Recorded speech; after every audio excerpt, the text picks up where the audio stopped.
মুর্শিদাবাদের বেলডাঙ্গায় তদন্তে এবার ফরেন্সিক দল। 20শে জানুয়ারি বেলডাঙ্গায় সরেজমিনে তদন্তে ফরেন্সিক দল।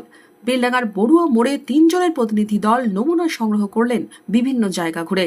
ক্যামেরা বন্দিও করা হলো। নমুনা সংগ্রহের পাশাপাশি বেলডাঙ্গা থানাতেও যান ফরেন্সিক দলের সদস্যরা। গত শুক্র এবং শনিবার দুদিন অশান্ত হয়ে উঠেছিল বেলডাঙ্গার এই এলাকা। তারই তদন্তে বিভিন্ন নমুনা সংগ্রহ করে ঘটনার তদন্তে ফরেন্সিক বিশেষজ্ঞরা।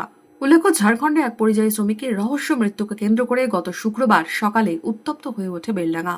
কয়েক ঘন্টা ধরে চলে অবরোধ, বিক্ষোভ, আক্রান্ত হন সংবাদ মাধ্যমের কর্মীরা। শনিবারও হয় অবরোধ। সেদিনই অ্যাকশন মোডে দেখা যায় পুলিশকে। রবিবারও সকালে পুলিশ সুপারের নেতৃত্বে জায়গায় জায়গায় চলে টহলদারি। সিসিটিভি ফুটেজ ও সোশ্যাল মিডিয়ায় বিভিন্ন ভিডিও দেখে অপরাধীদের চিহ্নিত করে চলে পুলিশের ধরপাকড়। একের পর এক গ্রেফতারি হয়। সোমবার রাতেও বিভিন্ন এলাকায় চালানো হয় তল্লাশি চালিয়ে গ্রেফতার করা হয় 5 জনকে। এই কেসে 3 দফায় পুলিশ বিভিন্ন লোককে এই কেসে অ্যারেস্ট করে কোর্টে পাঠিয়েছিল। এর আগে গত রবিবার দিন যখন কোর্টে পাঠায় তখন তাদের 28 তারিখে অবধি জেল হেফাজতের রায় দিয়েছিল। এরপরে গতকাল 4 জনকে ধরা হয়েছিল, তাদেরও পুলিশ রিমান্ড এলাও হয় এবং 31 জানুয়ারি অবধি তাদের জেল হেফাজতের পুলিশ কাস্টাডির অর্ডার হয়। ঠিক সেইভাবে আজকেও পুলিশ 3 জনকে অ্যারেস্ট করে পাঠিয়েছে, তাদেরও 31 তারিখ অবধি পুলিশ রিমান্ডের অর্ডার হয়েছে। এই কেসের 2 জন আসামির জন্য জুভেনাইল ক্লেম করে পিটিশন করা হয়েছে, সেগুলোর রিপোর্ট কল করবে। উল্লেখ্য, মঙ্গলবারই বেলডাঙ্গার সাম্প্রতিক হিংসা ও অশান্তি নিয়ে কড়া অবস্থান জানায় কলকাতা হাইকোর্টের প্রধান বিচারপতি সুজয় পালের নেতৃত্বাধীন ডিভিশন বেঞ্চ।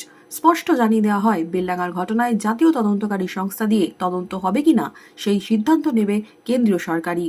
একই সঙ্গে আইন শৃঙ্খলা পরিস্থিতি সামাল দিতে প্রশাসনের ভূমিকায় অসন্তোষ প্রকাশ করেছে আদালত।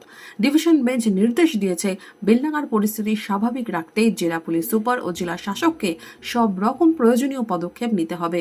আদালতের নির্দেশ অনুযায়ী মুর্শিদাবাদ জেলায় বর্তমানে যে কেন্দ্রীয় সশস্ত্র পুলিশ বাহিনী মোতায়েন রয়েছে, প্রয়োজনে সেই বাহিনী বেলডাঙ্গাতেও ব্যবহার করতে হবে।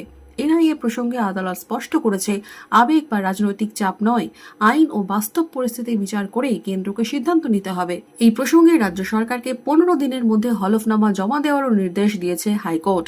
সেই হলফনামায় জানাতে হবে জেলায় ঠিক কত সংখ্যক বাহিনী মোতায়েন রয়েছে এবং কোন এলাকায় কিভাবে তাদের ব্যবহার করা হচ্ছে। আগামী 4 সপ্তাহ পরে এই মামলার পরবর্তী শুনানি হবে বলেও জানানো হয়েছে। Bureau report, imagine community media.